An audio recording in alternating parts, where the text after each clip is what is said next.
Spirituality is a particular term which actually means dealing with intuition. In the theistic tradition, there is a notion of clinging into a word. A certain act is regarded as displeasing to divine principles. A certain act is regarded as pleasing for the divine whatever. In the tradition of non-theism, however, it is very direct that the case history are not particularly important. What is actually important is here and now. Here and now. Now is definitely now. We try to experience what is available there on the spot. There's no point in thinking that the past did exist that we could have now. This is now. This very moment. Nothing mystical, just now, very simple, straightforward.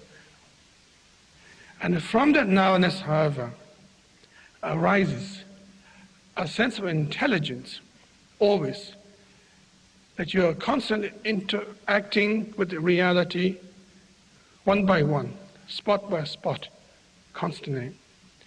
We actually experience fantastic precision, always. But we are threatened by the now, so we jump to the past or the future. Paying attention to the materials that exist in our life, all these choices takes place all the time, but none of them are regarded as bad or good per se. Everything we experience are unconditional experience. They don't come along with a label by saying this is regarded as bad, or this is good. But we experience them, but we don't actually pay heed to them properly. We don't actually regard that as that we are going somewhere. We regard that as a hassle, waiting to be dead. Waiting to be dead. Waiting to be dead. Waiting to be dead.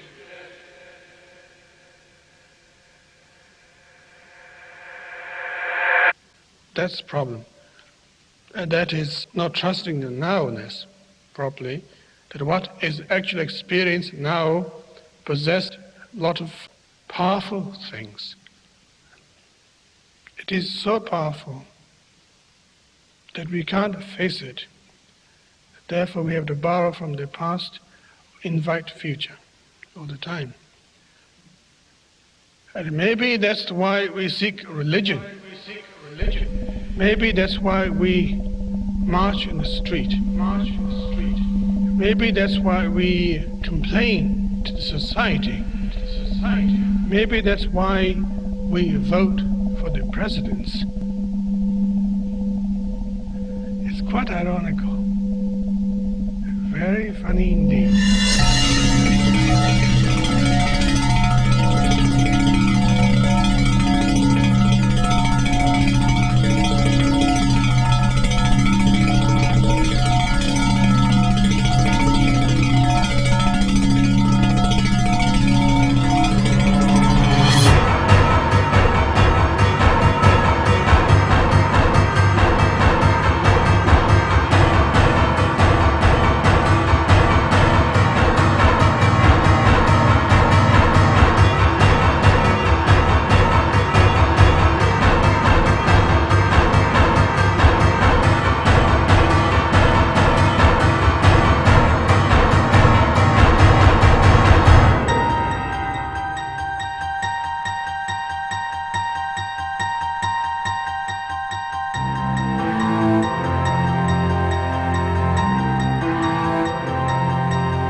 the more you begin to investigate what we think we understand, where we came from, what we think we're doing, the more you begin to see we've been lied to. We've been lied to by every institution. What makes you think for 1 minute that the religious institution is the only one that's never been touched? The religious institutions of this world are at the bottom of the dirt. The religious institutions in this world are put there by the same people who gave you your government, your corrupt education, who set up your international banking cartels. We have been misled away from the true and divine presence in the universe that men have called God. I don't know what God is, but I know what He isn't. And unless and until you are prepared to look at the whole truth, and wherever it may go, whoever it may lead to, the more you educate yourself, the more you understand where things come from, the more obvious things become, and you begin to see lies everywhere. You have to know the truth and seek the truth, and the truth will set you free.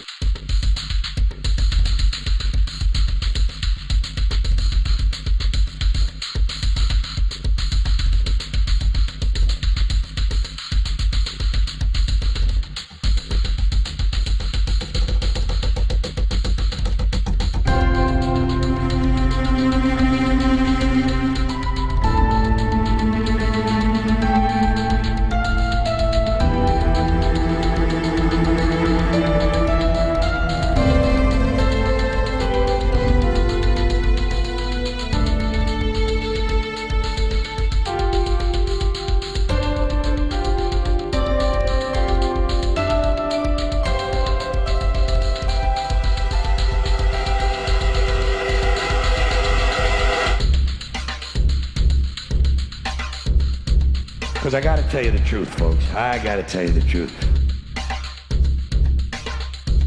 When it comes to bullshit, big time, major league bullshit, you have to stand in awe of the all-time champion of false promises and exaggerated claims, religion.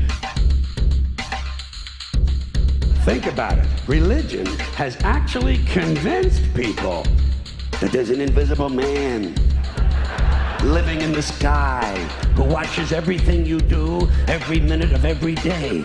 And the invisible man has a special list of 10 things he does not want you to do. And if you do any of these 10 things, he has a special place full of fire and smoke and burning and torture and anguish where he will send you to live and suffer and burn and choke and scream and cry forever and ever till the end of time. But he loves you.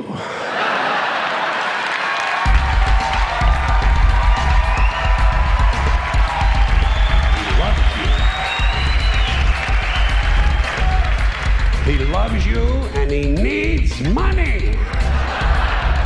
He always needs money. He's all powerful, all perfect, all knowing, and all wise. Somehow just can't handle money. Religion takes in billions of dollars, they pay no taxes, and they always need a little more. Now, you talk about a good bullshit story. Holy shit.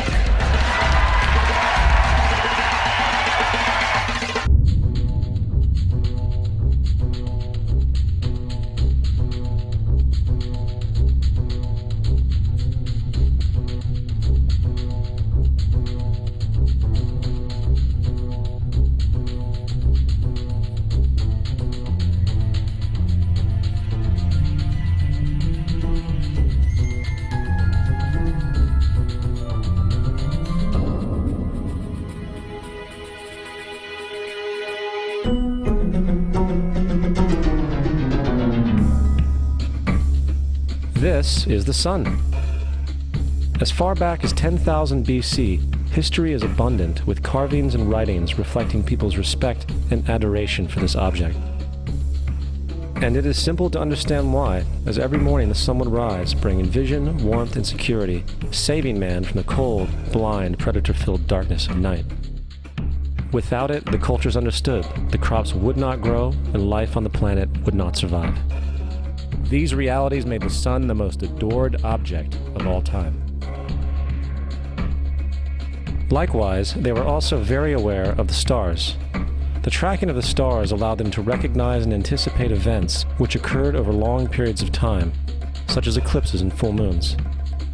They in turn cataloged celestial groups into what we know today as constellations.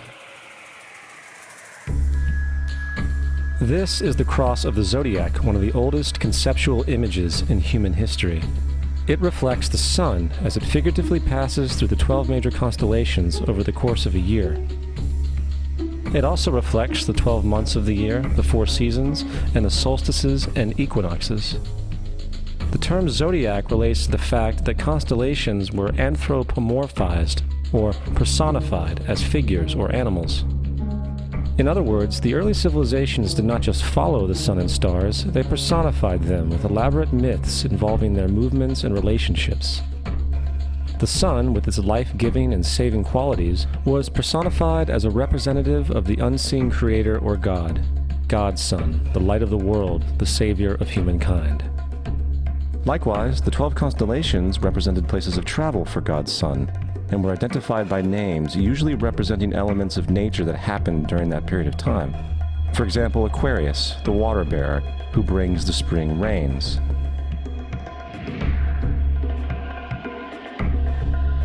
This is Horus.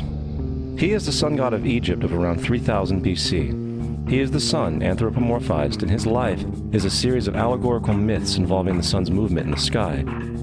From the ancient hieroglyphics in Egypt, we know much about this solar messiah. For instance, Horus, being the sun or the light, had an enemy known as Set, and Set was the personification of the darkness or night. And, metaphorically speaking, every morning Horus would win the battle against Set, while in the evening Set would conquer Horus and send him into the underworld.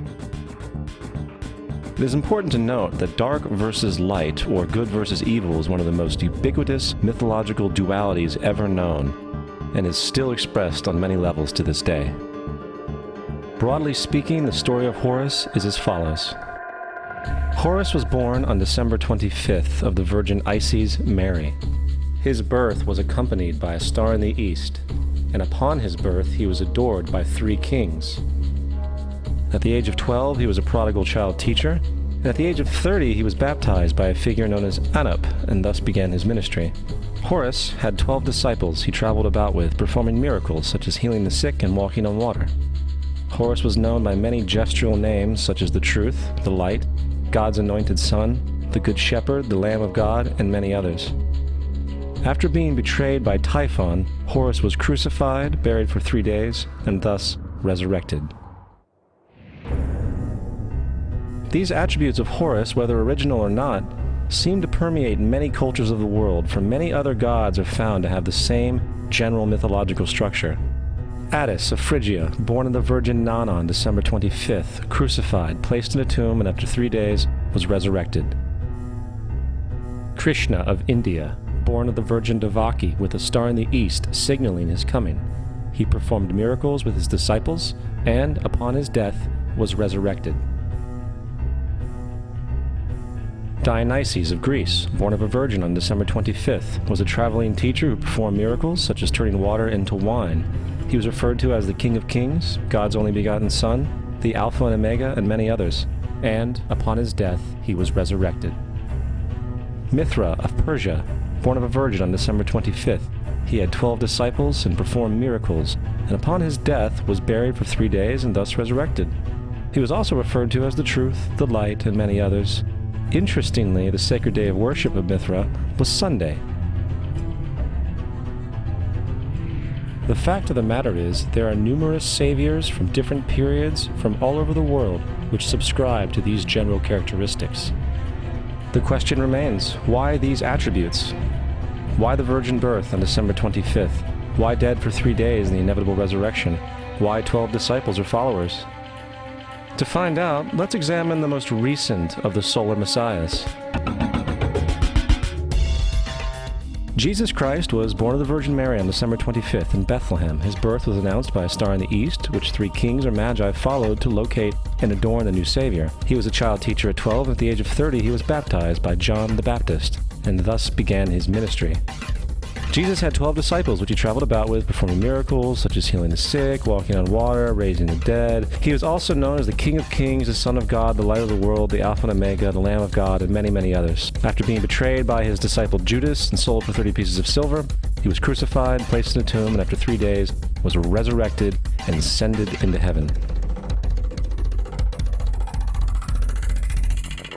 First of all, the birth sequence is completely astrological. The star in the east is Sirius, the brightest star in the night sky, which, on December 24th, aligns with the 3 brightest stars in Orion's belt. These 3 bright stars in Orion's belt are called today what they were called in ancient times, the 3 kings. And the 3 kings and the brightest star, Sirius, all point to the place of the sunrise on December 25th. This is why the 3 kings follow the star in the east, in order to locate the sunrise, the birth of the sun.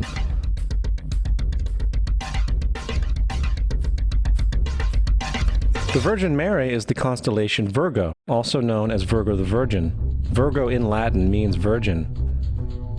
Virgo is also referred to as the house of bread, and the representation of Virgo is a virgin holding a sheaf of wheat.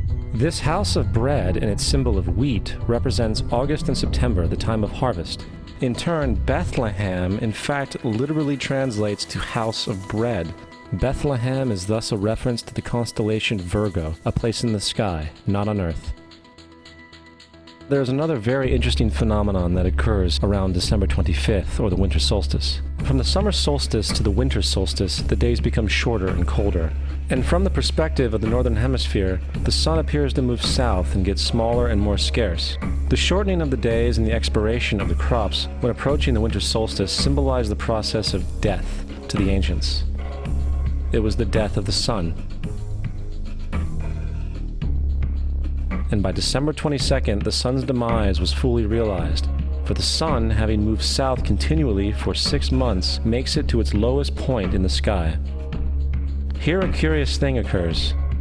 The sun stops moving south, at least perceivably, for 3 days. And during this 3-day pause, the sun resides in the vicinity of the Southern Cross, or Crux, constellation. And after this time, on December 25th, the sun moves 1 degree, this time north, foreshadowing longer days, warmth, and spring. And thus it was said, the sun died on the cross, was dead for 3 days, only to be resurrected or born again. This is why Jesus and numerous other sun gods share the crucifixion, 3-day death, and resurrection concept. It is the sun's transition period before it shifts its direction back into the northern hemisphere, bringing spring and thus salvation. However, they did not celebrate the resurrection of the sun until the spring equinox, or Easter. This is because at the spring equinox, the sun officially overpowers the evil darkness, as daytime thereafter becomes longer in duration than the night, and the revitalizing conditions of spring emerge. Now, probably the most obvious of all the astrological symbolism around Jesus regards the 12 disciples. They are simply the 12 constellations of the zodiac, which Jesus, being the sun, travels about with. In fact, the number 12 is replete throughout the Bible.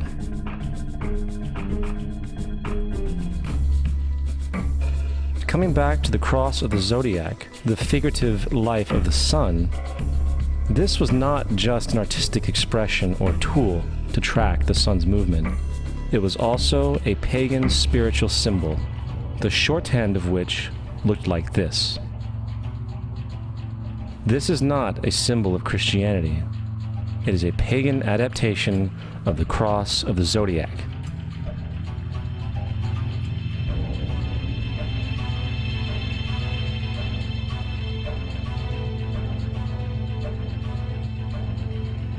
This is why Jesus in early occult art is always shown with his head on the cross, for Jesus is the Son of God, the light of the world, the risen Savior, who will come again, as it does every morning. The glory of God, who defends against the works of darkness, as he is born again every morning, and can be seen coming in the clouds, up in heaven, with his crown of thorns or sun rays.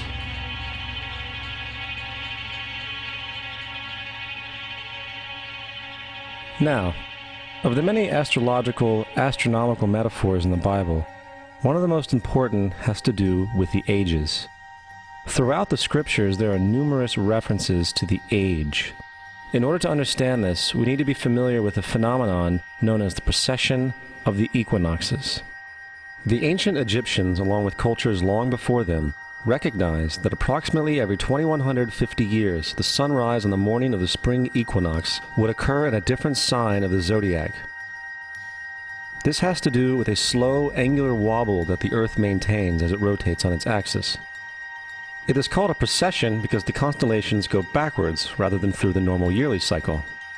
The amount of time it takes for the precession to go through all 12 signs is roughly 25,765 years.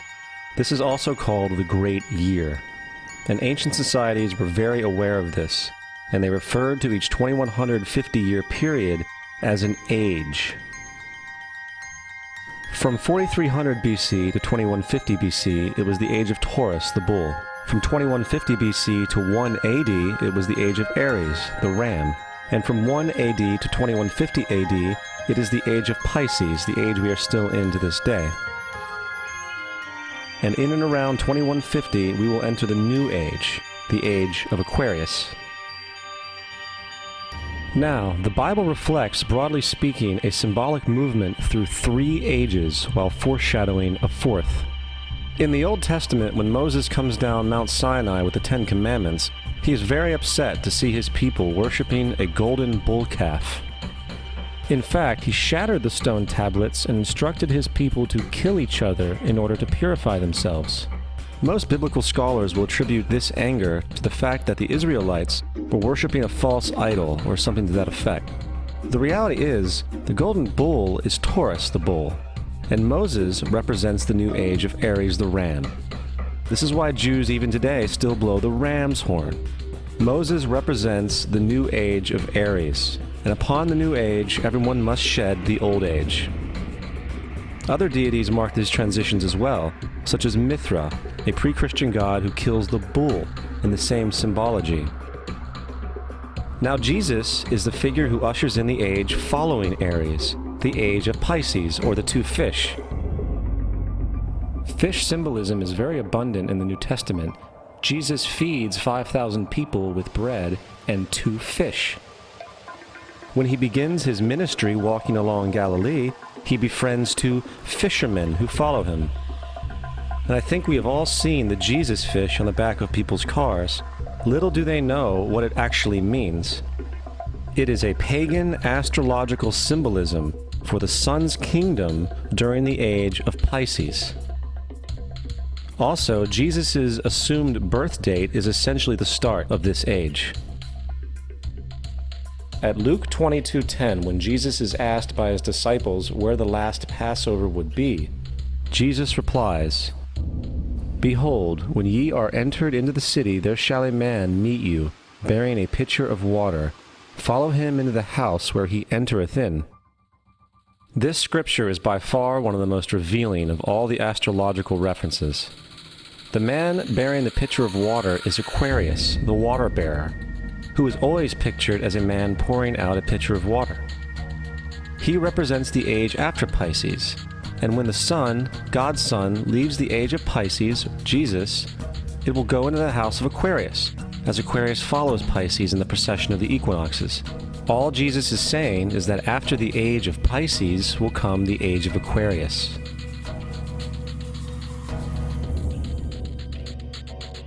Now, we have all heard about the end times and the end of the world.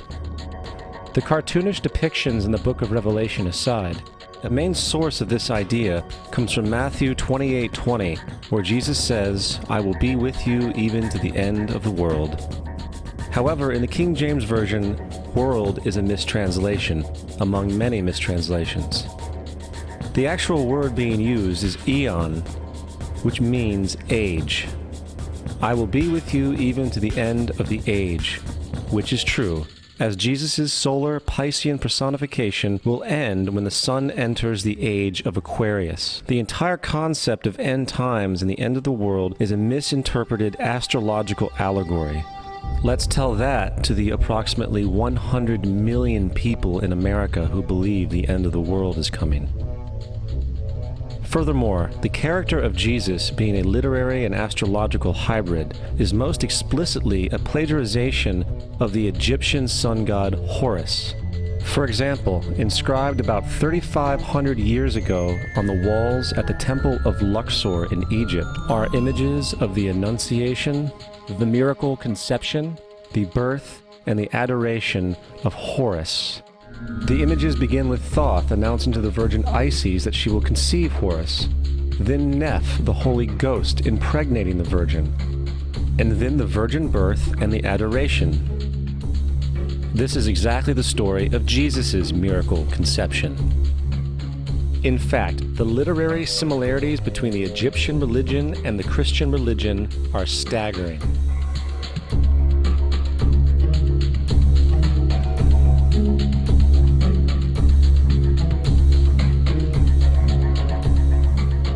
And the plagiarism is continuous.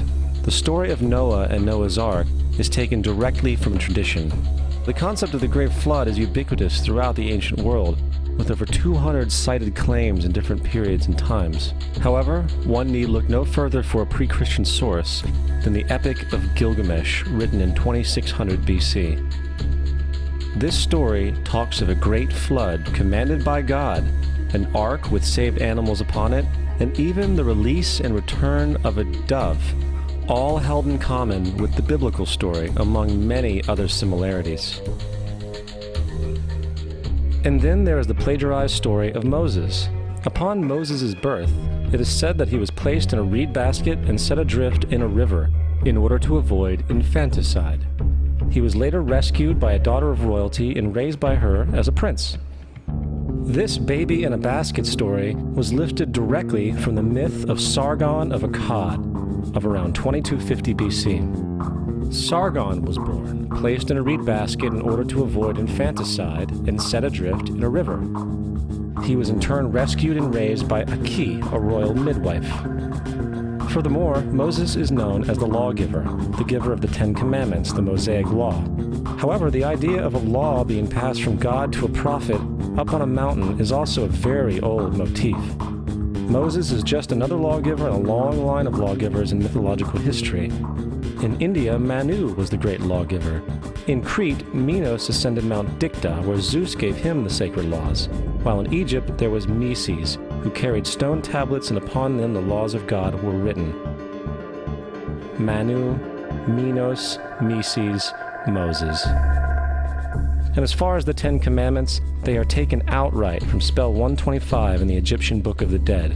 What the Book of the Dead phrased, "I have not stolen," became "Thou shalt not steal."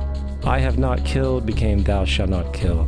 "I have not told lies," became "Thou shalt not bear false witness," and so forth. In fact, the Egyptian religion is likely the primary foundational basis for the Judeo-Christian theology. Baptism, afterlife, final judgment, virgin birth, death and resurrection, crucifixion, the Ark of the Covenant, circumcision, saviors, Holy Communion, Great Flood, Easter, Christmas, Passover, and many, many more are all attributes of Egyptian ideas long predating Christianity and Judaism. Justin Martyr, one of the first Christian historians and defenders, wrote, "When we say that he, Jesus Christ, our teacher, was produced without sexual union, was crucified and died and rose again and ascended into heaven, we propound nothing different from what you believe regarding those who you esteem sons of Jupiter." In a different writing, Justin Martyr said, "He was born of a virgin, accept this in common with what you believe of Perseus." It's obvious that Justin and other early Christians knew how similar Christianity was to the pagan religions. However, Justin had a solution. As far as he was concerned, The devil did it. The devil had the foresight to come before Christ and create his characteristics in the pagan world. Fundamentalist Christianity, fascinating. These people actually believe the world is 12,000 years old. Swear to God. I actually asked one of these guys, okay, dinosaur fossils. He says, dinosaur fossils? God put those here to test our faith.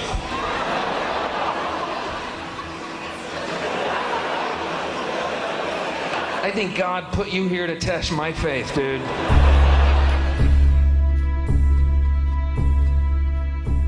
The Bible is nothing more than an astrotheological literary hybrid, just like nearly all religious myths before it. In fact, the aspect of transference of one character's attributes to a new character can be found within the book itself. In the Old Testament, there is the story of Joseph. Joseph was a prototype for Jesus. Joseph was born of a miracle birth. Jesus was born of a miracle birth. Joseph was of 12 brothers. Jesus had 12 disciples. Joseph was sold for 20 pieces of silver. Jesus was sold for 30 pieces of silver. Brother Judah suggests the sale of Joseph. Disciple Judas suggests the sale of Jesus. Joseph began his work at the age of 30. Jesus began his work at the age of 30. The parallels go on and on.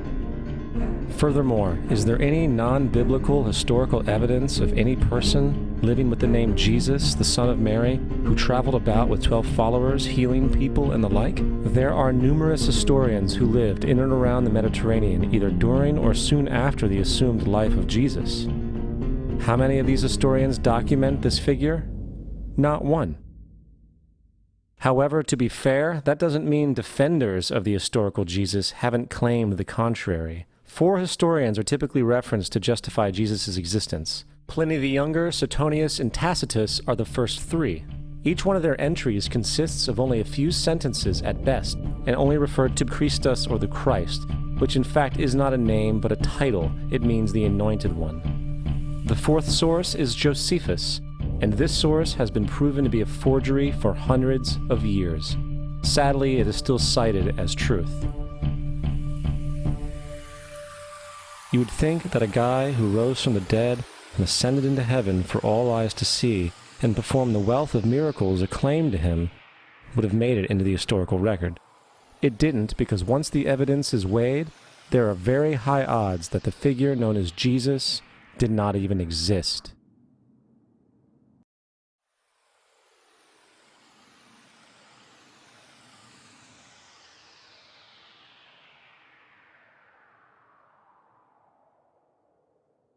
We don't want to be unkind, but we want to be factual. We don't want to cause hurt feelings, but we want to be academically correct in what we understand and know to be true. Christianity just is not based on truth. We find that Christianity was in fact nothing more than a Roman story, developed politically. The reality is, Jesus was the solar deity of the Gnostic Christian sect, and like all other pagan gods, he was a mythical figure. It was the political establishment that sought to historize the Jesus figure for social control. In 325 AD in Rome, Emperor Constantine convened the Council of Nicaea. It was during this meeting that the politically motivated Christian doctrines were established, and thus began a long history of religious bloodshed and spiritual fraud. And for over the next 1,000 years, the Vatican maintained a political stranglehold on all of Europe, leading to such joyous periods as the Dark Ages, along with enlightening events such as the Crusades and the Inquisition. Christianity, along with all other related theologies, is an historical fraud. These religions now serve to detach the species from the natural world, and likewise each other. They support blind submission to authority. They reduce human responsibility to the effect that God controls everything, and in turn awful crimes can be justified in the name of a divine pursuit.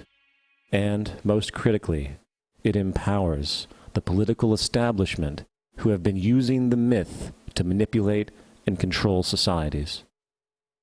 The religious myth is one of the most powerful devices ever created, and it serves as the psychological soil upon which other myths can flourish.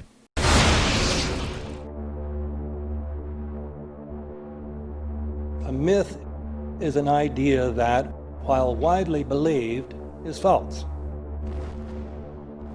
In a deeper sense, in the religious sense, a myth serves as an orienting and mobilizing story for a people. The focus is not on the story's relation to reality, but on its function. A story cannot function unless it is believed to be true in the community or the nation. It is not a matter of debate. If some people have the bad taste to raise the question of the truth of the sacred story, the keepers of the faith do not enter into debate with them. They ignore them or denounce them as blasphemers. It is wrong, blasphemous, and sinful for you to suggest, imply, or help other people come to the conclusion that the U.S. government killed 3,000 of its own citizens.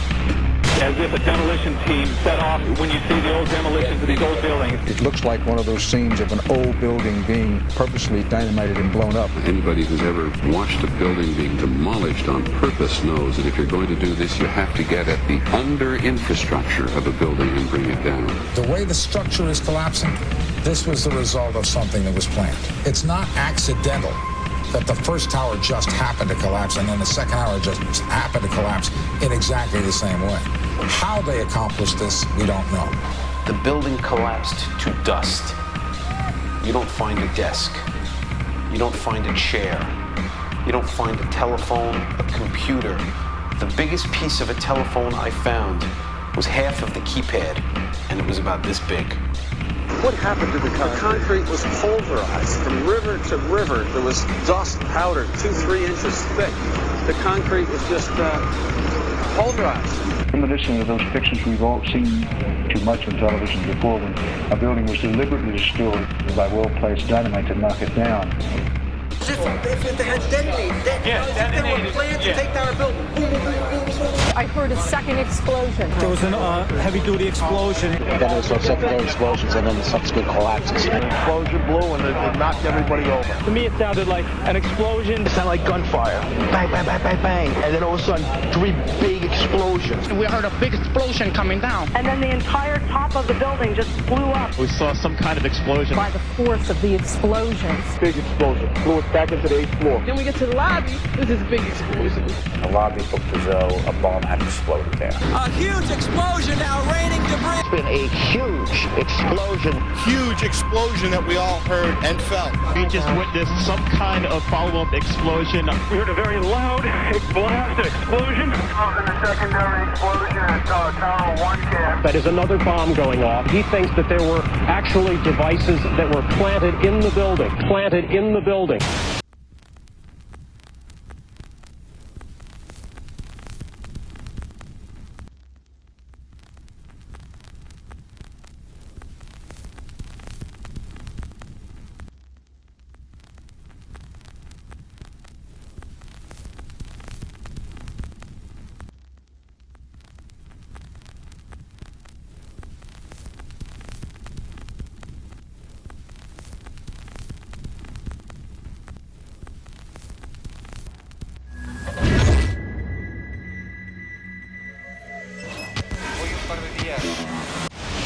I don't think anybody could have predicted that they would try to use an airplane as a missile, a hijacked airplane as a missile? Nobody in our government, at least, and I don't think the prior government that could envision flying airplanes into buildings. No specific threat involving really a domestic operation or involving what happened, obviously, the city's airliner and so forth. There were no warning signs that I'm aware of. USA Today reports that in the 2 years before the attacks on September the 11th, NORAD conducted exercises using hijacked airliners as weapons. And one target was the World Trade Center.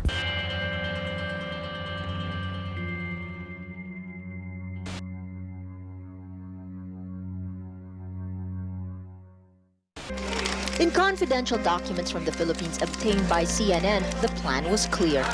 He will board any American commercial aircraft, control its cockpit, and dive it at the CIA headquarters. Other buildings targeted the Pentagon and the World Trade Center. The Federal Aviation Administration received 52 warnings about Al-Qaeda in the 6 months before 9/11 and did not apparently heed them. The Pentagon reportedly does not want the public to hear next week's Senate testimony about the former secret intelligence unit known as Able Danger.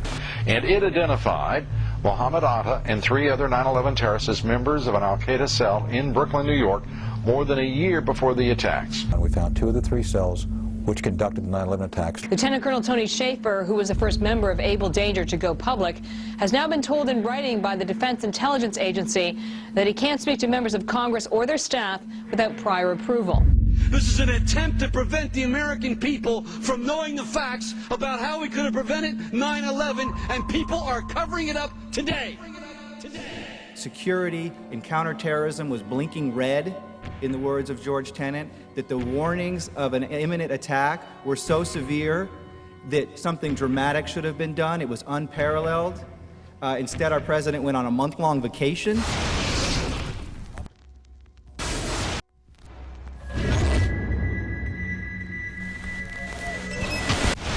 The head of Pakistani intelligence at the ISI, Mahmoud Ahmed, requested Omar Sheikh to wire $100,000 to Mohammed Atta, who was the lead hijacker.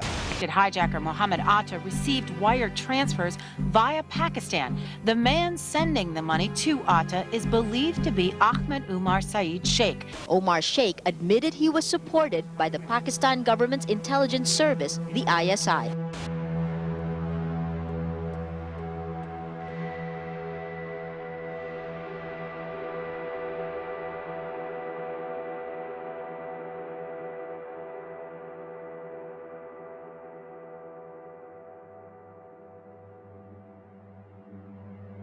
As hard as this is to believe that 2 of the alleged terrorists involved in what happened on Tuesday may have attended schools run by the U.S. military. Evidence was also apparently planted.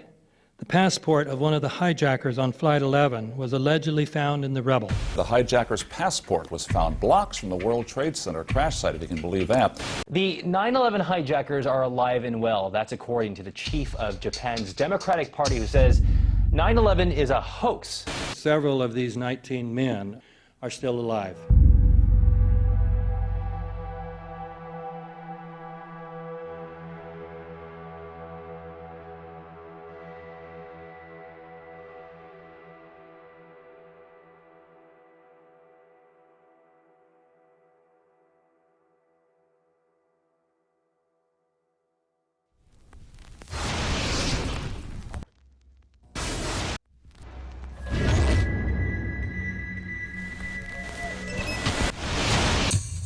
Of course we're after Saddam Hussein, bin Laden. He's... In the early 1980s, bin Laden worked with operatives from U.S. intelligence, the Pakistani military, and Arab states.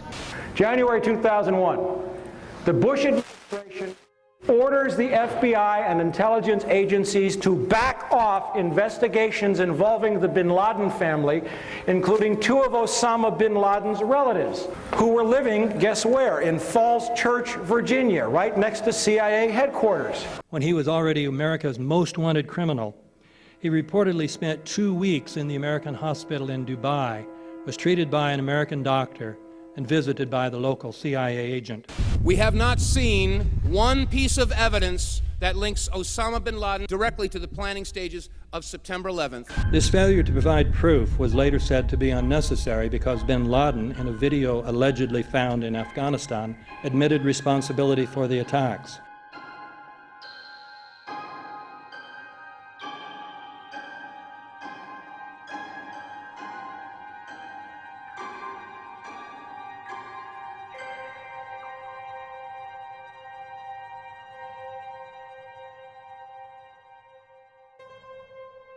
In 1976, Osama's older brother Salim bin Laden hired a man in Texas by the name of Jim Bath to handle all the investments in the United States for the bin Laden family. Jim Bath also happens to be a personal, almost lifelong friend and former Air National Guard pilot with George W. Bush. The connections between the Bushes and the bin Ladens become much more clear when George Herbert Walker Bush made trips to Saudi Arabia in 1998 and 2000 to meet with the bin Laden family on behalf of a company called the Carlyle Group.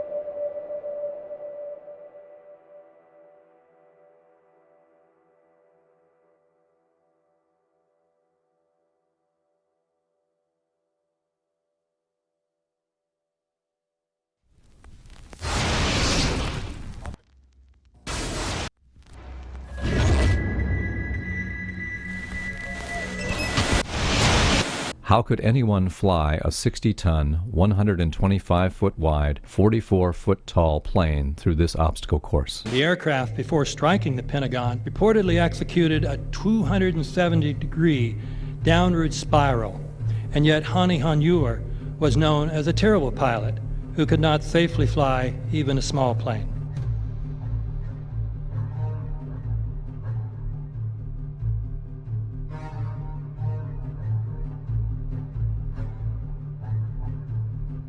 No seats, no luggage, no bodies. Nothing but bricks and limestone. The official explanation is that the intense heat from the jet fuel vaporized the entire plane. Flight 77 had 2 Rolls-Royce engines made of steel and titanium alloy and weigh 6 tons each. It is scientifically impossible that 12 tons of steel and titanium was vaporized by jet fuel. We're also told that the bodies were able to be identified either by their fingerprints or by the DNA. So what kind of fire can vaporize aluminum and tempered steel and yet leave human bodies intact? From my close-up inspection, there's no evidence of a plane having crashed anywhere near the Pentagon. And as I said, the only pieces left that you can see are small enough that you could pick up in your hand. Shortly after the strike, government agents picked up debris and carried it off. The entire lawn was covered with dirt and gravel, so that any remaining forensic evidence was literally covered up.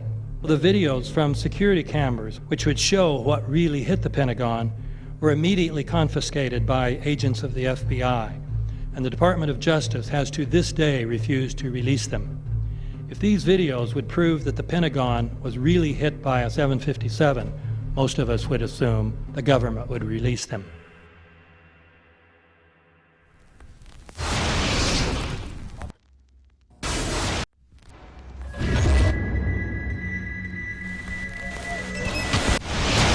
It looks like there's nothing there except for a hole in the ground.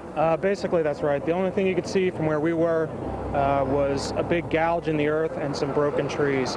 We could see some people walking around in the area, but from where we could see, there wasn't much left. Any large pieces of debris at all? No, there was nothing that you could distinguish that a plane had crashed there.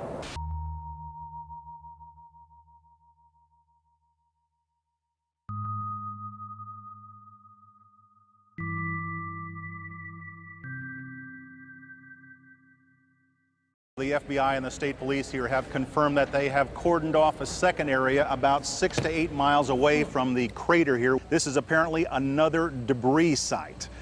Why would debris be located 6 miles away? Could it have blown that far away? Seems highly unlikely.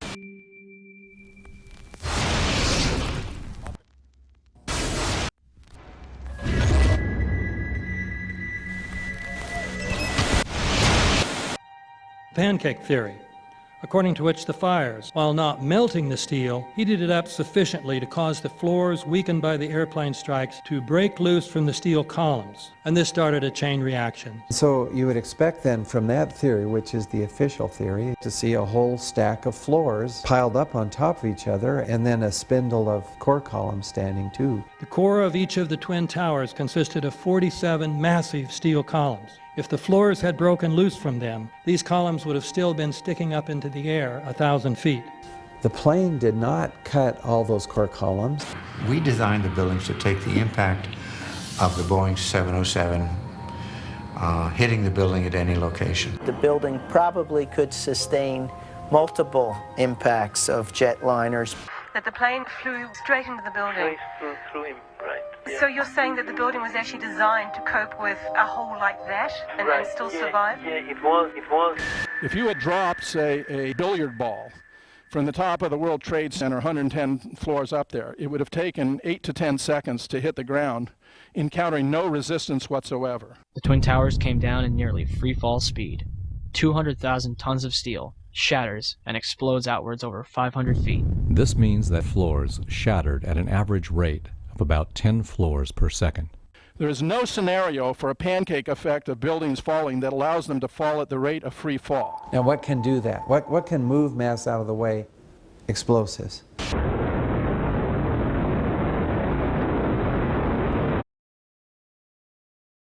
"47 huge steel columns going up the core. They're interconnected. How do you get them to fail simultaneously so the core disappeared? It looks like those core columns were cut. The way we do this is by cutting the beam at an angle.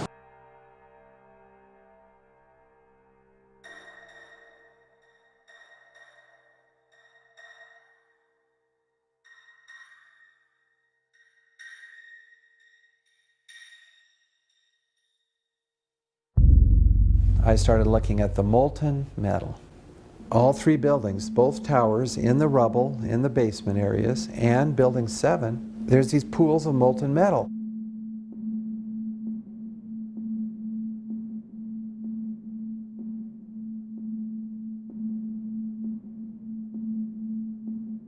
You'd get down below and you'd see molten steel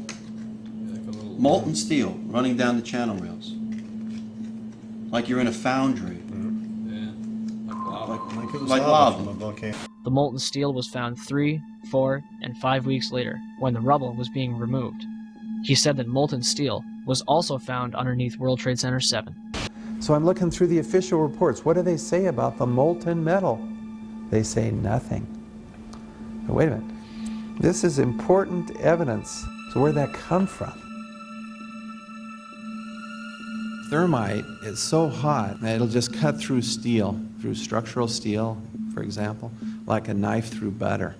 The products are molten iron and aluminum oxide, which goes off primarily as a dust. You know those enormous dust clouds? You can imagine when you assemble these chemicals on a large scale. So, Professor Niels Harrit, you examined the rubble that came from the World Trade Center. What did you find in it? Well, in there we find remains of what we characterize as a thermitic material. And this is a very energetic material which can be used either for melting iron or it can be designed as an explosive. The evidence for controlled demolition is overwhelming. I've told you that the thermite reaction produced molten iron. Molten iron was in pools of molten iron in the rubble. And the point is that the thermite kept on reacting. This was a bitch's brew of thermite chemistry. Molten metal pools under both towers after they collapsed and Building 7. Now, Building 7 wasn't even hit by a jet. Part of the problem is that most people simply don't know much about Building 7 due to the extraordinary secrecy surrounding this collapse. And this was a 47-story skyscraper. This building fell at 5:25. It was not hit by a plane. This building had fires on only 2 or 3 floors. And it was brought down by what we know was a controlled demolition. Demolitions, they look just like that. You know, a kink in the middle, and then that building just comes straight down, almost at free fall speed.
Our office was on the B1 level. As I was talking to a supervisor at 8:46, and all of a sudden we hear, boom!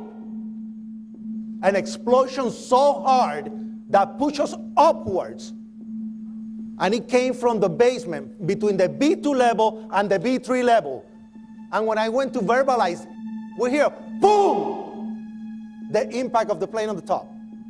It would appear, Jim, as if there's more smoke coming from the ground. I was down in the basement, came down, all of a sudden the elevator blew up. And as we were coming out, we passed the lobby, there was no lobby. So I believe the bomb hit the lobby first, and a couple of seconds then the first plane hit. As I'm walking by the main freight corridor building in the corridor, that's when I got blown. I mean, the impact of the explosion threw me to the floor, and that's when everything started happening. All of a sudden, a big impact happened again. And all the ceiling tile was falling down, the light fixtures were falling. You know, you got to go clear across the whole from 1 to 2 World Trade Center. And then all of a sudden it happened all over again. Something else hit us to the floor. Right in the basement, you felt it. Walls were caving in, everything that was going on. I mean, I know of people that got killed in the basement. I know of people that got broken legs in the basement. People that got reconstructive surgery because the walls hit them in the face.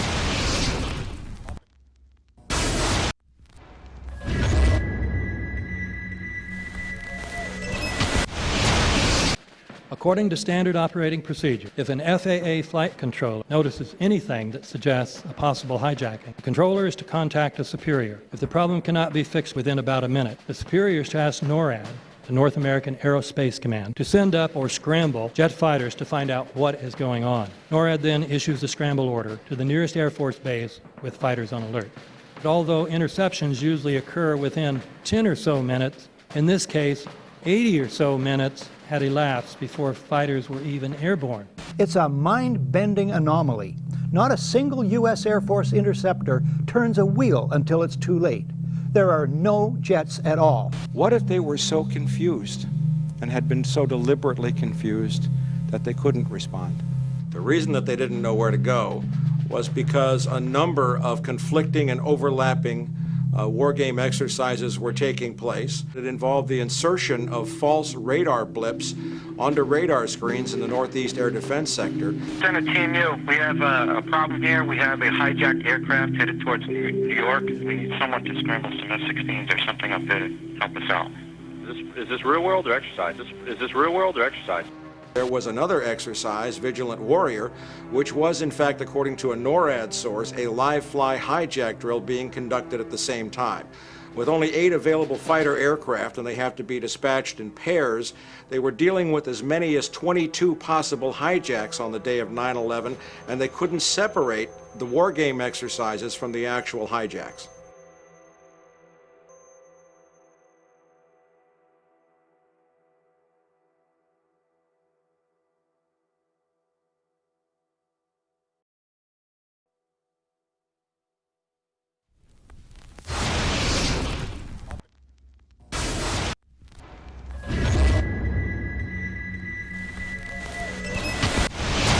Page 172. The U.S. government has not been able to determine the origin of the money used for the 9/11 attacks. Ultimately, the question is of little practical significance. The American authorities have not managed to trace the source of the funding. And then the most amazingly disingenuous statement ultimately is it of little consequence. It is of massive consequence. Doesn't it matter who paid for 9/11? The collapse of Building 7 has been recognized as especially difficult to explain. The 9/11 Commission report implicitly admitted that it could not explain the collapse of this building by not even mentioning it. President, why are you and the Vice President insisting on appearing together before the 9/11 Commission? Because the 9/11 Commission wants to ask us questions. That's why we're meeting, and I look forward to meeting with them and answering their questions. Why you're appearing together rather than separately, which was their request? Because it's a good chance for both of us to answer questions that the 9/11 Commission is looking forward to asking us, and I'm looking forward to answering them. Let's see. Do you think they should be able to stand up and speak their own words? They should go under oath. They should be, yeah. In public.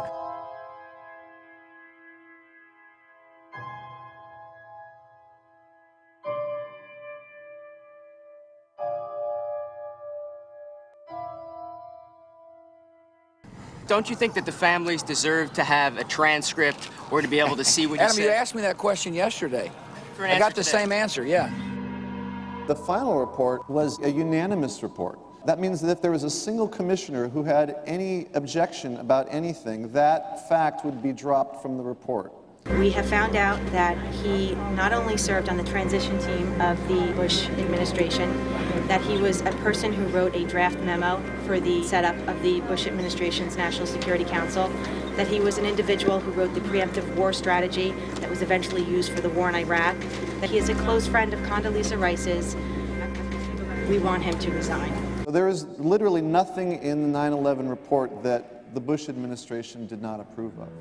We can understand, therefore, why the Commission, under Zelikow's leadership, would have ignored all the evidence that would point to the truth, that 9/11 was a false flag operation intended to authorize the doctrines and funds needed for a new level of imperial mobilization.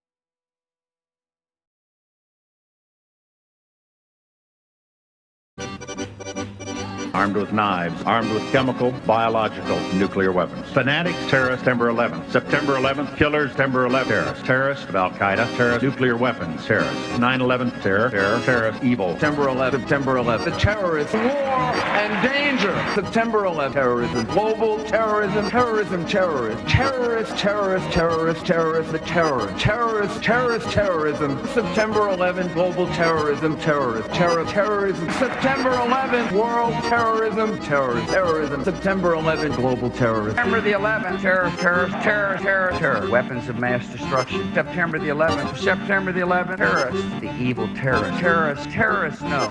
Terrorism. The words are hypnotically repeated. Terrorism, terrorist, terrorist threat, and of course, believed to be linked to Al-Qaeda. But it's the so-called war on terrorism that's in our faces practically 24/7 as the inescapable focus of our existence. One day, our grandchildren will look back on this time and ask, how was the war on terror won? The entire U.S. ruling class, ruling elite, comes to see terrorism as the preferred means, indeed the only means, to provide social cohesion, to provide an enemy image for the society to keep it together. According to neocon theory from Carl Schmitt, you have to have an enemy image in order to have a society. It's a very dangerous thing because now it means that the entire social order, the political parties, intellectual life, politics in general, all based on a monstrous myth. Monstrous myth.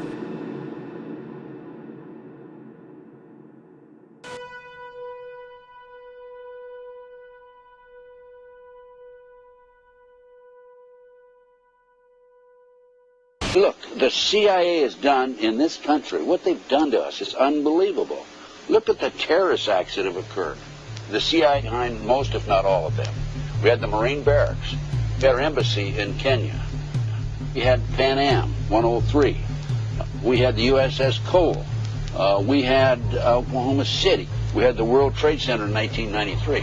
That helped the terrorists blow up the World Trade Center the first time. They built the bomb. They got the driver's license.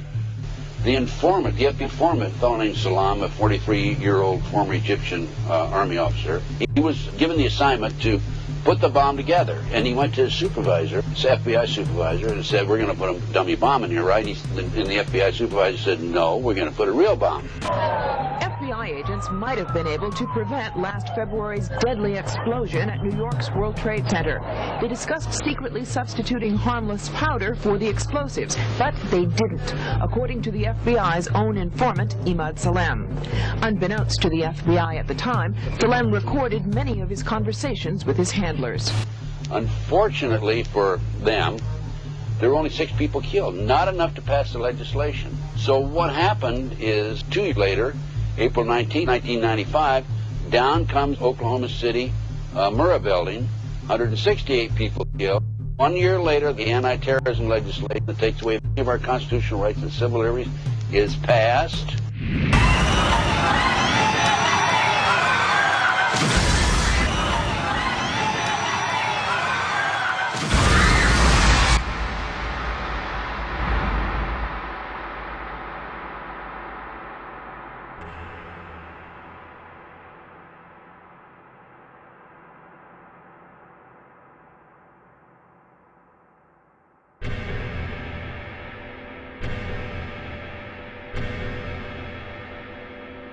Because at 9:30 this morning, we were actually running an exercise for over a company of 1,000 people in London, based on simultaneous bombs going off precisely at the railway stations that happened this morning. So I still have the hairs on the back of my legs standing upright. To get this quite straight, you were running an exercise to see how you would cope with this, and it happened while you were running the exercise? Precisely.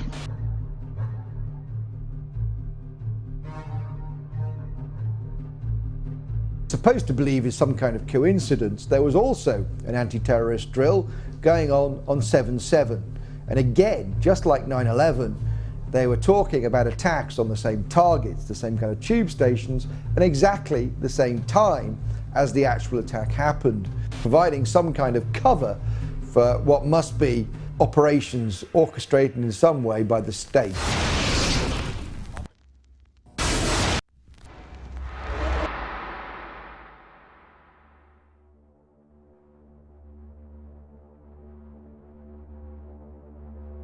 I am absolutely appalled at how much people in this country do not think. We are given to understand that a guy out there up in the mountains financed the most elaborate attack on this country. Do you think some people in a cave, were able to have NORAD stand down? Do you think that people in a cave were able to have all of this happen? And when I think about how many Americans were killed in New York City, and believing as I do that this thing was a setup job, this is a textbook operation that Nazis used, and they've used it over and over again. America has been suckered in one more time. I don't have to tell you things are bad. Everybody knows things are bad. The dollar buys a nickel's worth. Banks are going bust. Shopkeepers keep a gun under the counter. Punks are running wild in the street. There's nobody anywhere who seems to know what to do, and there's no end to it. We know the air is unfit to breathe, and our food is unfit to eat. We sit watching our TVs while some local newscaster tells us that today we had 15 homicides and 63 violent crimes, as if that's the way it's supposed to be. We know things are bad, worse than bad. They're crazy. It's like everything everywhere is going crazy, so we don't go out anymore. We sit in the house, and slowly the world we're living in is getting smaller, and all we say is, please, at least leave us alone in our living rooms. Let me have my toaster and my TV and my steel-belted radios, and I won't say anything. Just leave us alone. Well, I'm not going to leave you alone. I want you to get mad. I don't want you to protest. I don't want you to riot. I don't want you to write to your congressmen because I wouldn't know what to tell you to write. I don't know what to do about the depression and the inflation and the Russians and the crime in the street. All I know is that first, you've got to get mad. You've got to say, I'm a human being. God damn it. My life has value.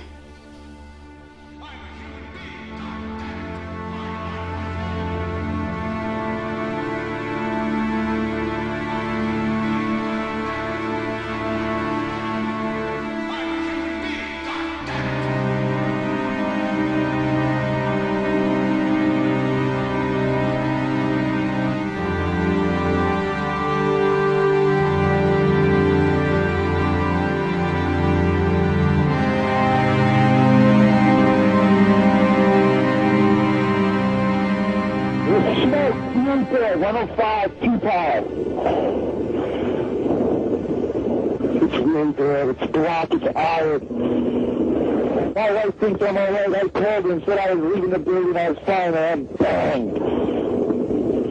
The three of us, 2 broken windows. Oh, God! Ah!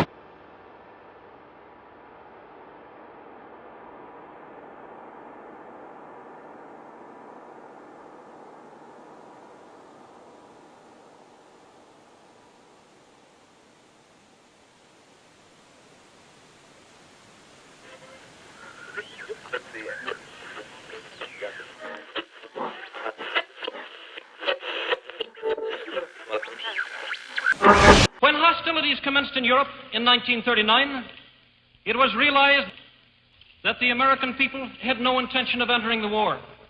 But they believed that this country could be enticed into the war in very much the same way that it was enticed into the last one. They planned, first, to prepare the United States for foreign war under the guise of American defense. Second, to involve us in the war, step by step, without our realization. Third, to create a series of incidents which would force us into the actual conflict. These plans were, of course, to be covered and assisted by the full power of their propaganda. Our theaters soon became filled with plays portraying the glory of war. Newsreels lost all semblance of objectivity, and they have used the war to justify the restriction of congressional power and the assumption of dictatorial procedures on the part of the President and his appointees. A fear campaign was inaugurated. We cannot allow the natural passions and prejudices of other peoples to lead our country to destruction.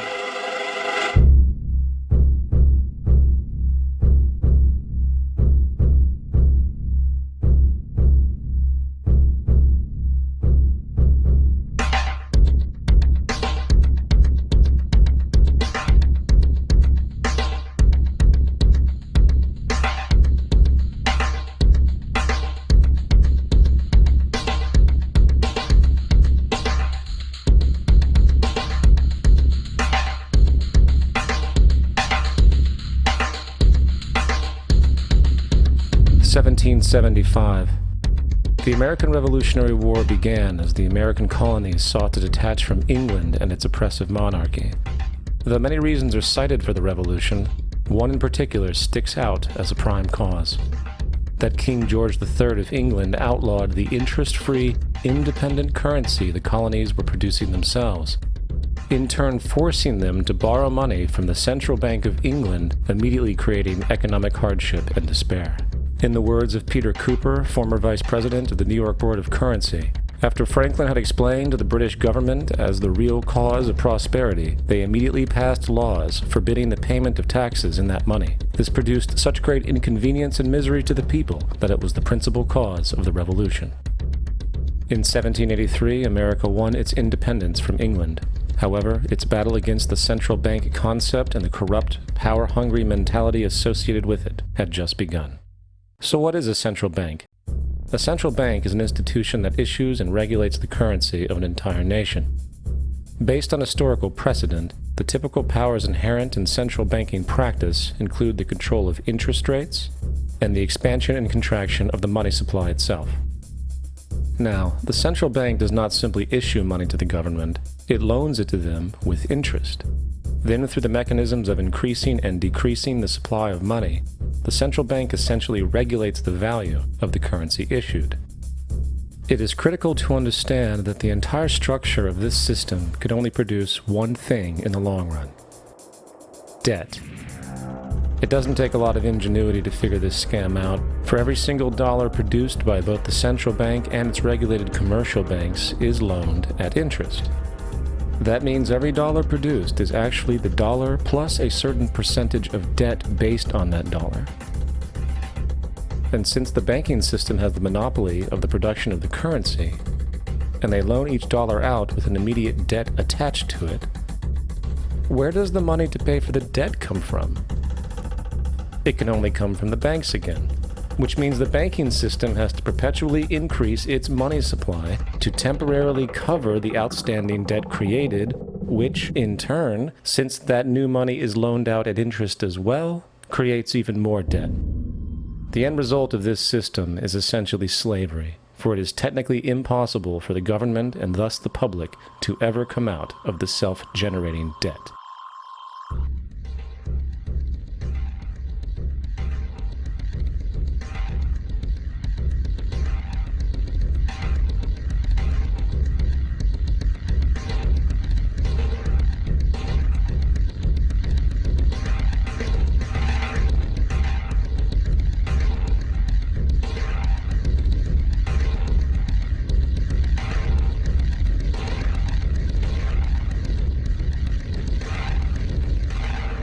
By the early 20th century, the U.S. had already implemented and removed a few central banking systems, which were maneuvered into place by ruthless banking interests.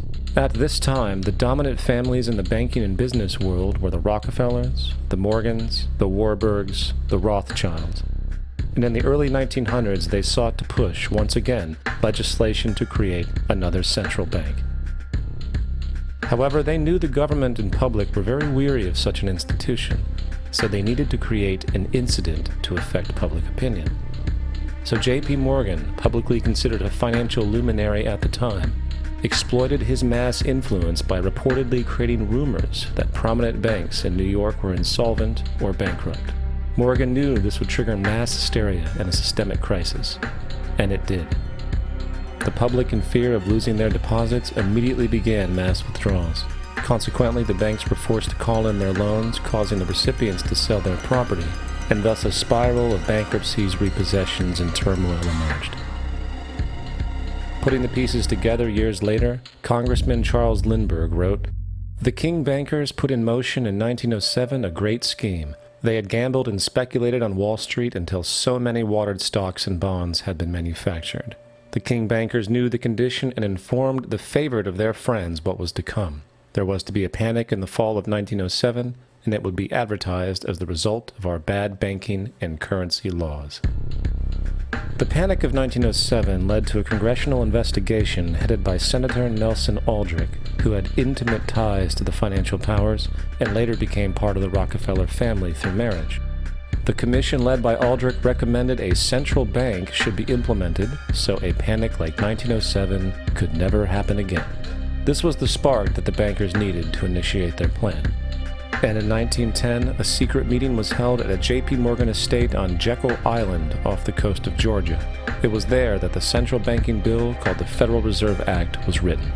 This legislation was written by bankers, not lawmakers. This meeting was so secretive, so concealed from government and public knowledge, that most of the figures who attended disguised their names when en route to the island. And after this bill was constructed, it was then handed over to their political frontman, Senator Nelson Aldrich, to push through Congress.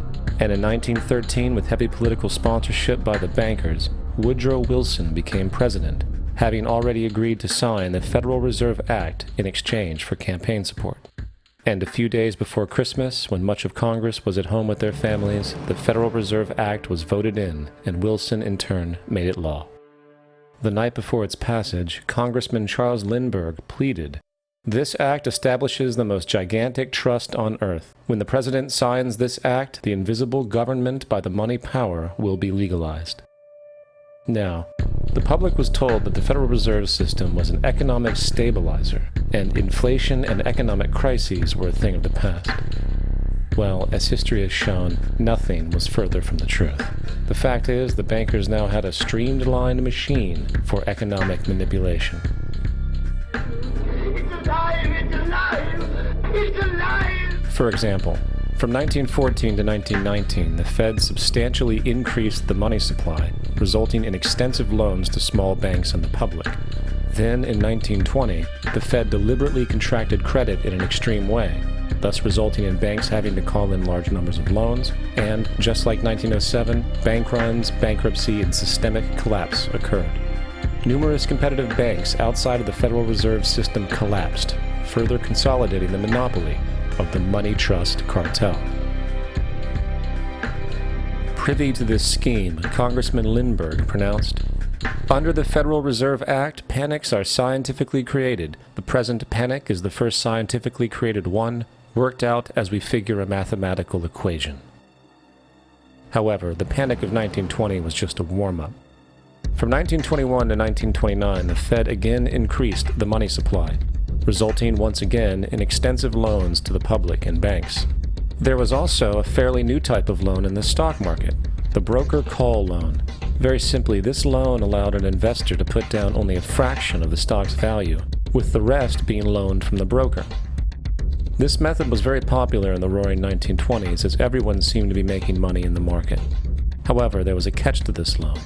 It could be called in at any time and had to be paid within 24 hours. And the typical result was the selling of the stock purchased with that loan. So, a few months before October in 1929, J.D. Rockefeller, Bernard Baruch, and many other insiders quietly exited the market, knowing the bubble created was about to burst. Then, on October 24th, 1929, the financiers who furnished the call loans started calling them in masse. This sparked an instantaneous massive sell-off in the already inflated market, as sell orders and margin calls were systemically triggered. That then led to mass bank runs, eventually collapsing thousands of banks, enabling the large banks to buy up the now failed banks at a discount. But it didn't stop there. Rather than expanding the money supply in order to recover from this economic collapse, the Fed actually contracted it, fueling one of the largest depressions in American history. Outraged, Congressman Louis McFadden, then chairman of the House Banking Committee, filed a petition for impeachment against the Federal Reserve Board, stating, "Mr. Chairman, we have in this country one of the most corrupt institutions the world has ever known. I refer to the Federal Reserve Board and the Federal Reserve Banks. This evil institution has impoverished and ruined the people of the United States and has practically bankrupted our government. It has done this through the defects of the law under which it operates, through the maladministration of that law by the Federal Reserve Board, and through the corrupt practices of the moneyed vultures who control it." Now, having reduced the society to squalor, it was then decided that the gold standard should be removed. In order to do this, they needed to acquire the remaining gold in the system. So, under the pretense of helping to end the Depression, came the 1933 gold seizure. Under the threat of imprisonment for 10 years, everyone in America was required to turn in all gold bullion to the Treasury, essentially robbing the public of what little wealth they had left. And at the end of 1933, the gold standard was abolished. If you look at a dollar bill before 1933, it says it is redeemable in gold. If you look at the dollar bill today, it says it is legal tender, which means it is backed by absolutely nothing. The only thing that gives our money value is the public faith and how much of it is in circulation. Therefore, the power to regulate the money supply is also the power to regulate its value, which is also the power to manipulate and control entire economies.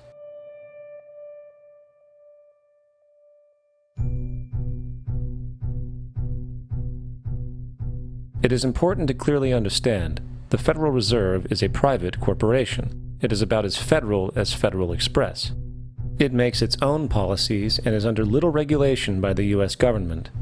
It is a private bank that loans all the currency at interest to the government, completely consistent with the central banking model that the country sought to escape from when it declared independence in the American Revolutionary War.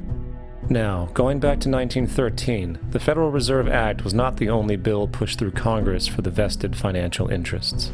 They also pushed its partner, the federal income tax. First of all, the federal income tax is completely unconstitutional, as it is a direct, unapportioned tax, and the required number of states needed in order to ratify the amendment to allow the income tax was never legally met, and this has even been cited in modern court cases.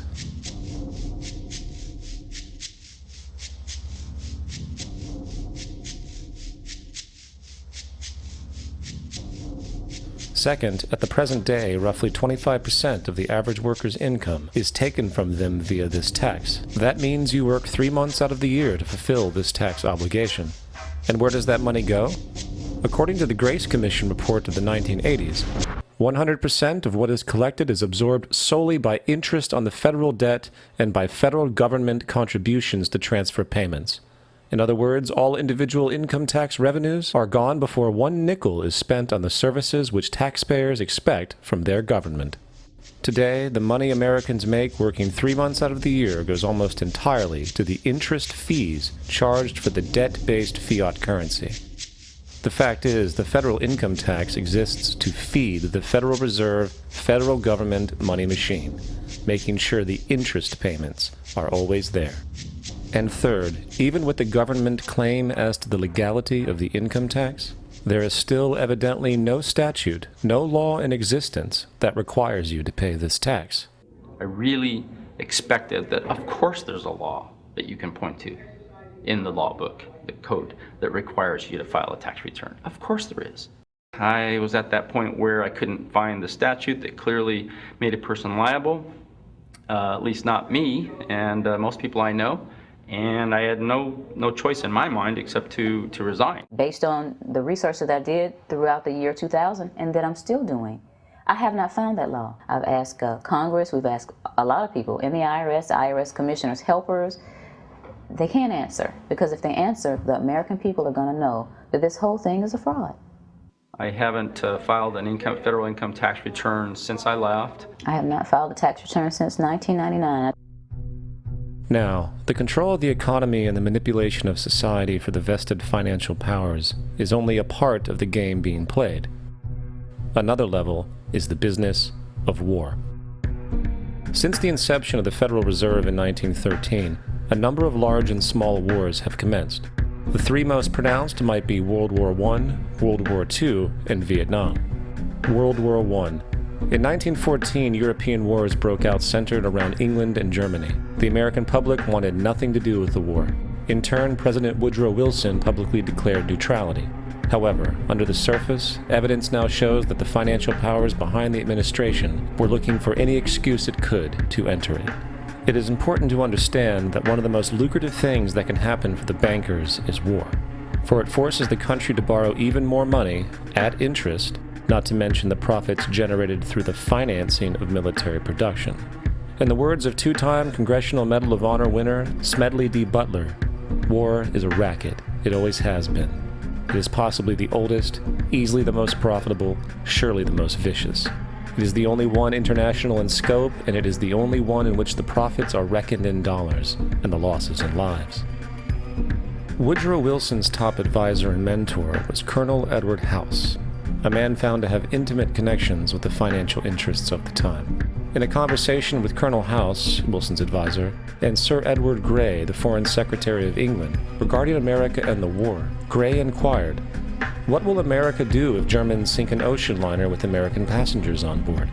House responded, "I believe that a flame of indignation would sweep the United States, and that by itself would be sufficient to carry us into war." So, on May 7, 1915, a ship called the Lusitania was sent where German military vessels were known to be. And, as likely expected, German U-boats torpedoed the ship, exploding stored munitions, killing 1,200 people.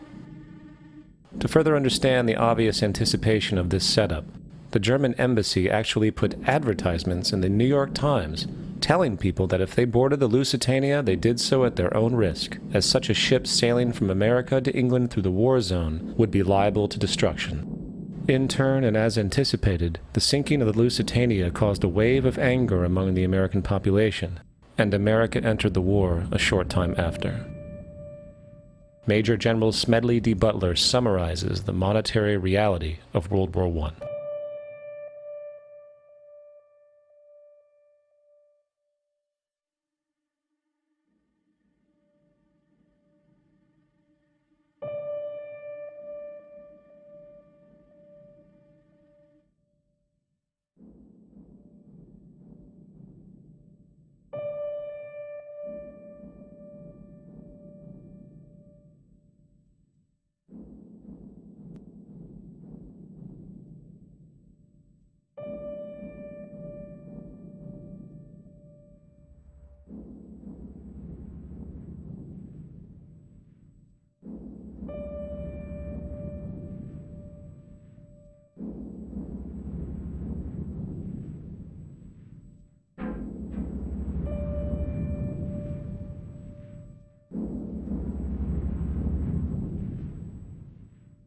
World War II.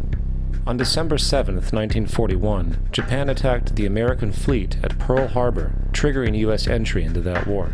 President Franklin D. Roosevelt declared the attack was a day that will live in infamy. A day of infamy indeed, but not because of the alleged surprise attack on Pearl Harbor. After 60 years of surfacing information, it is now clear that not only was the attack known well in advance, it was outright wanted and provoked. In a journal entry by Roosevelt's Secretary of War Henry Stimson, dated November 25, 1941, he documented a conversation he had with Roosevelt. The question was how we should maneuver them into firing the first shot. And in congressional testimony later, he added, "It was desirable to make sure the Japanese be the ones to do this so that there should remain no doubt as to who were the aggressors." In the months leading up to the attack on Pearl Harbor, Roosevelt had done almost everything in his power to anger the Japanese, showing a posture of aggression. He halted all of Japan's imports of American petroleum. He froze all Japanese assets in the United States. He made public loans to nationalist China and supplied military aid to the British, both enemies of Japan in the war, which, by the way, was in complete violation of international war rules. And with numerous Japanese codes broken in advance, revealing the plan to attack, on December 7, 1941, Japan was allowed to attack Pearl Harbor, killing 2,400 soldiers. Before Pearl Harbor, 83% of the American public wanted nothing to do with the war. After Pearl Harbor, 1 million men volunteered. It is important to note, Nazi Germany's war effort was largely supported by two organizations, one of which was called IG Farben. IG Farben produced 84% of Germany's explosives. One of the unspoken partners of IG Farben was J.D. Rockefeller's Standard Oil Company in America. In fact, the German Air Force could not operate without a special additive patented by Rockefeller's Standard Oil. The drastic bombing of London by Nazi Germany, for example, was made possible by a $20 million sale of fuel to IG Farben by the Rockefellers' Standard Oil Company. This is just one small point on the topic of how American business funded both sides of World War II. One other treasonous organization worth mentioning is the Union Banking Corporation of New York City.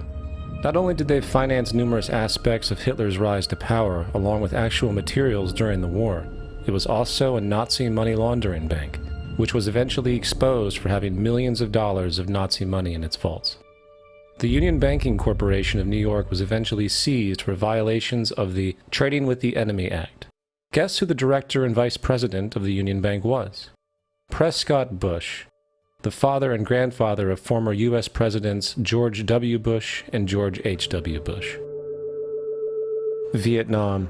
The United States' official escalation and entry into the Vietnam War came after an alleged incident involving two U.S. destroyers being attacked by North Vietnamese PT boats in the Gulf of Tonkin. This is known as the Gulf of Tonkin Incident.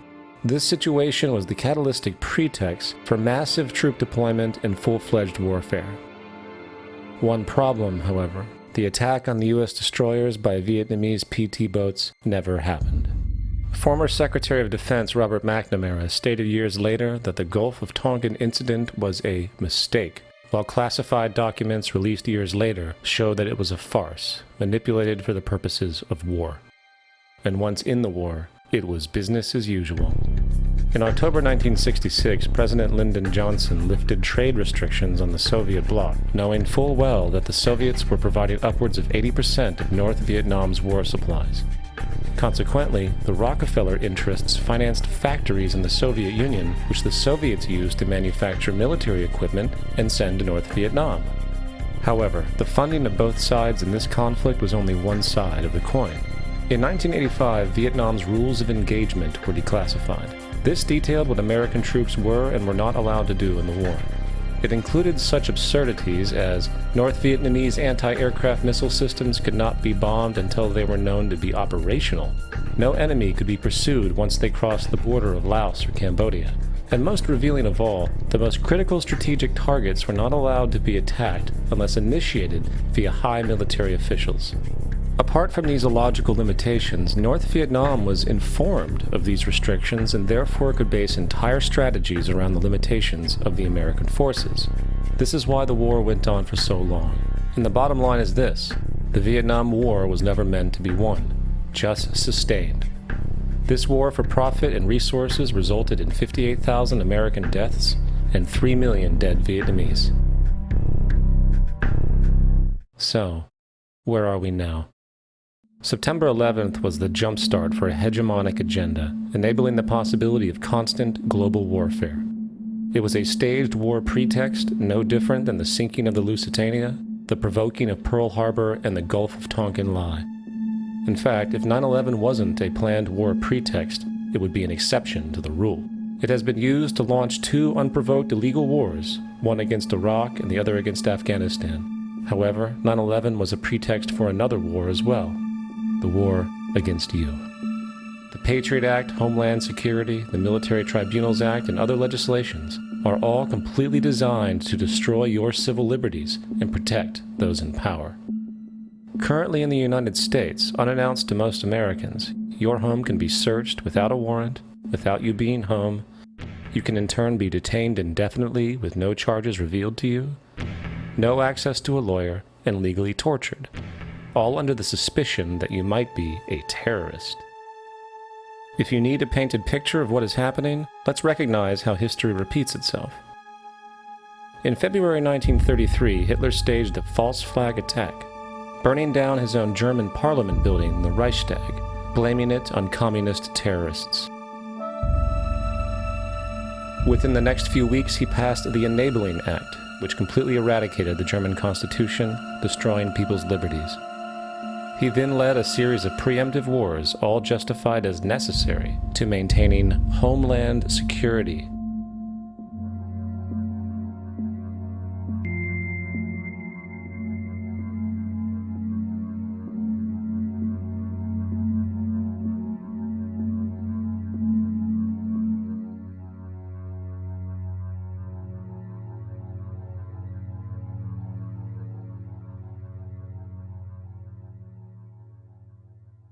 Am Schicksal des Kommunismus und der sich mit ihm verbrüdernden anderen Organisationen ändert dies nichts.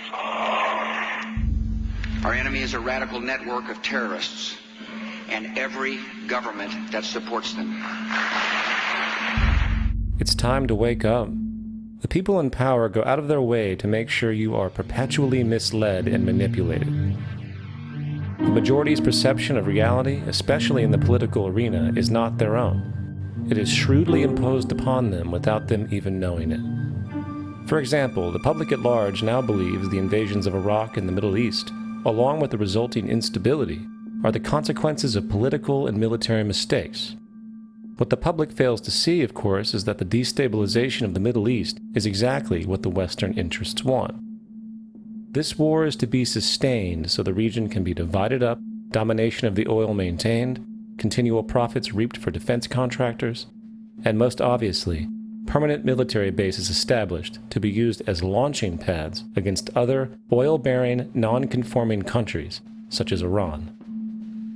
For further implication that the civil war and destabilization is purely intentional, in 2005, 2 elite British SAS officers were arrested by Iraqi police after being caught driving around in their car, shooting at civilians while dressed up as Arabs. After being arrested and taken to a jail in Basra, the British Army immediately demanded release of these men. When the Basra government refused, British tanks came in and physically broke out the men from the Basra prison. If you wish to destroy an area, how do you do it? Well, there are 2 ways. You can go in there and bomb it and so forth, but that is not very efficient. What you do is you try to get the people in that area to kill each other and to destroy their own territory, their own farms. And that's what's been done in that area. The way in which you destroy an opponent is get him to destroy himself by dividing his ranks against one another. Then you feed both sides. You have agents feeding both sides, inflaming both sides, and they kill each other off. And it's time that some of us woke up to this reality, to understand that people who try to maintain empires and create empires do it by manipulating the people they're trying to conquer. You might want to ask yourself why the entire culture is utterly saturated with mass media entertainment from all sides. While the educational system in America continues its stupefying downward slide since the U.S. government decided to take over and subsidize the public school system. What your government pays for, it gets. When we understand that, then we look at government-financed institutions of education and see the kind of students and the kind of education that's being turned out by these government-financed schools. Logic will tell you that if what is being turned out in those schools was not in accord with what the state and the federal government wanted, then it would change it. The bottom line is that the government is getting what they have ordered. They do not want your children to be educated. They do not want you to think too much. That is why our country and our world has become so proliferated with entertainments, mass media, television shows, amusement parks, drugs, alcohol, and every kind of entertainment to keep the human mind entertained, so that you don't get in the way of important people by doing too much thinking. You had better wake up and understand that there are people who are guiding your life and you don't even know it. We're in a lot of trouble because you people and 62 million other Americans are listening to me right now, because less than 3% of you people read books, because less than 15% of you read newspapers, because the only truth you know is what you get over this tube. Right now, there is an entire generation that never knew anything that didn't come out of this tube. This tube is the gospel, the ultimate revelation. This tube can make or break presidents, popes, prime ministers. This tube is the most awesome goddamn force in the whole godless world. And woe is us if it ever falls into the hands of the wrong people. And when the largest company in the world controls the most awesome goddamn propaganda force in the whole godless world, who knows what shit will be peddled for truth on this network. So you listen to me. Listen to me. Television is not the truth. Television is a goddamn amusement park. Television is a circus, a carnival, a traveling troupe of acrobats, storytellers, dancers, singers, jugglers, sideshow freaks, lion tamers, and football players. We're in the boredom-killing business. But you people sit there day after day, night after night, all ages, colors, creeds. We're all you know. You're beginning to believe the illusions we're spinning here. You're beginning to think that the tube is reality and that your own lives are unreal. You do whatever the tube tells you. You dress like the tube. You eat like the tube. You raise your children like the tube. You even think like the tube. This is mass madness, you maniacs. In God's name, you people are the real thing. We are the illusion. The last thing the power establishment wants is a conscious, informed public, capable of critical thinking. This is why a continually fraudulent zeitgeist is output via religion, the mass media, and the educational system. It is in their interest to keep you in a distracted, naive bubble. And they are doing a damn good job of it. This is Aaron Russo, a filmmaker and former politician. To his left is Nicholas Rockefeller of the Council on Foreign Relations. After maintaining a close friendship with Nicholas, Aaron eventually ended the relationship, appalled by what he had learned. I got a call one day from an attorney woman I knew, and she said, "Would you like to meet one of the Rockefellers?" I said, "Sure, I'd love to." And we became friends, and he began to divulge a lot of things to me. So he said to me one night, he said that there's going to be an event there, and out of that event, you're going to see, we're going to go into Afghanistan, so we can run pipelines from the Caspian Sea. We're going to go into Iraq to take the oil and establish a base in the Middle East, and we're going to go into Venezuela and try and get rid of Chavez. And the first two they've accomplished. Chavez they didn't accomplish. And he said you're going to see guys going into caves looking for looking for people that they're never going to find. You know, he was laughing about the fact that you have this war on terror. There's no real enemy. He's talking about how by having this war on terror, you can never win it because it's an eternal war. And so you can always keep taking people's liberties away. And I said, how are you going to convince people that this war is real? He said, but the media can convince everybody it's real. I mean, you know, it's just that you keep talking about things, you keep saying it over and over and over again, and eventually people believe it. You know, you created the Federal Reserve in 1913 through lies. You create 9/11, which is another lie. Through 9/11, then you're fighting a war on terror, and now all of a sudden you go into Iraq, which was another lie, and now they're going to do Iran. You know, and it's all one thing leading to another, leading to another, leading to another. Now, I would say, what are you doing this for? What's the point of this thing? You have all the money in the world you ever want. You have all the power. I said, you know, you're hurting people. It's not a good thing. And he would say, what do you care about the people for? Take care of yourself and you take care of your family. And then I said to him, what are the ultimate goals here? So the ultimate goal is to get everybody in this world chipped with the RFID chip, and have all money be on those chips and everything on those chips. And if anybody wants to protest what we do or violate what we want, we just turn off their chip. So how far will the sickness of power go? To what lengths will those in control go in order to maintain and preserve their positions? We have a Florida family who are really pioneers in a brave new world. They have volunteered to be the first ever to have microchip identification devices implanted into their body. After 9/11, I was really concerned with the security of my family. I wouldn't mind having something planted permanently in my arm that would identify me. George Orwell, in his famed and possibly prophetic work 1984, stated, "Power is not a means, it is an end. The object of persecution is persecution. The object of torture is torture. The object of power is power." Today, symptoms of a surveillance society continue to grow, as irrational fears of invisible enemies, coupled with rising economic instability, spread across the globe. It is under this guise of security that we can foreshadow a world where everyone is tracked, everyone is on camera, and everyone is subordinated.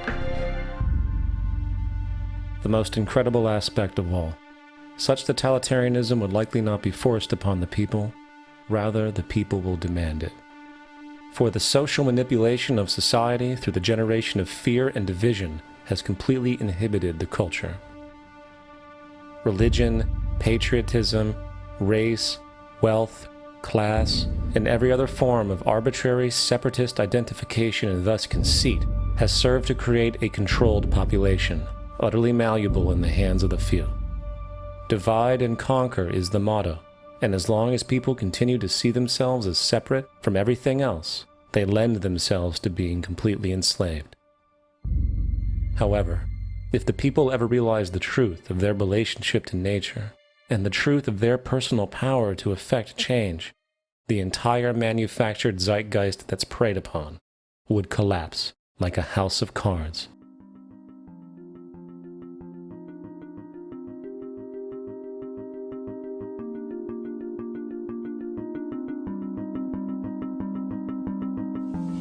The whole system that we live in drills into us that we're powerless, that we're weak, that our society is evil, that it's crime-ridden, etc., and so forth. It's all a big, fat lie. We are powerful, beautiful, extraordinary. There is no reason why we cannot understand who we truly are, where we are going. There is no reason why the average individual cannot be fully empowered. We are incredibly powerful beings. You know, I think I spent 30 years of my life, in the first 30, trying to become something. I wanted to become good at things. I wanted to become good at tennis. I wanted to become good at school and grades and everything I kind of viewed in that perspective. I'm not okay the way I am, but if I got good at things, I realized that I had the game wrong. The game was to find out what I already was. Find out what I already was.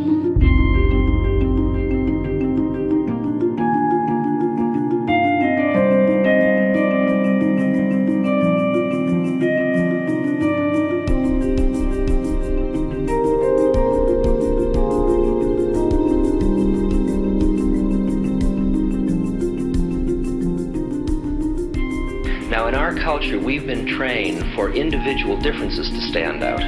So you look at each person, immediately it is brighter, dumber, older, younger, richer, poorer, and we make all these dimensional distinctions, put them in categories and treat them that way. And we get so that we only see others as separate from ourselves in the ways in which they're separate. And one of the dramatic characteristics of experience is being with another person and suddenly seeing the ways in which they are like you, not different from you, and experiencing the fact that which is essence in you and which is essence in me is indeed one.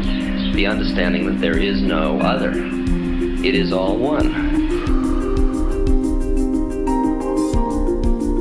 And I wasn't born Richard Albert, I was just born as a human being, and then I learned this whole business of who I am and whether I'm good or bad or achieving or not. All that's learned along the way.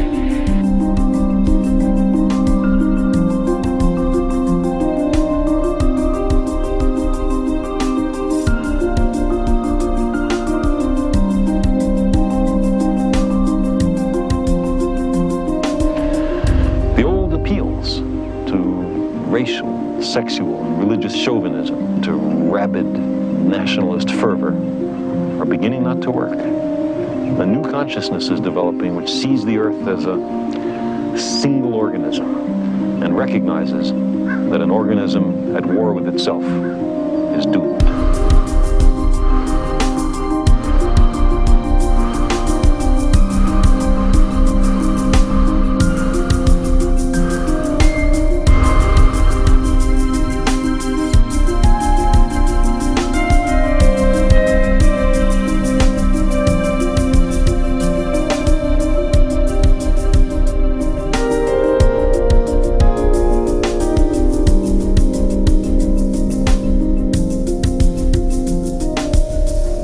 Bill Hicks used to finish his shows with this.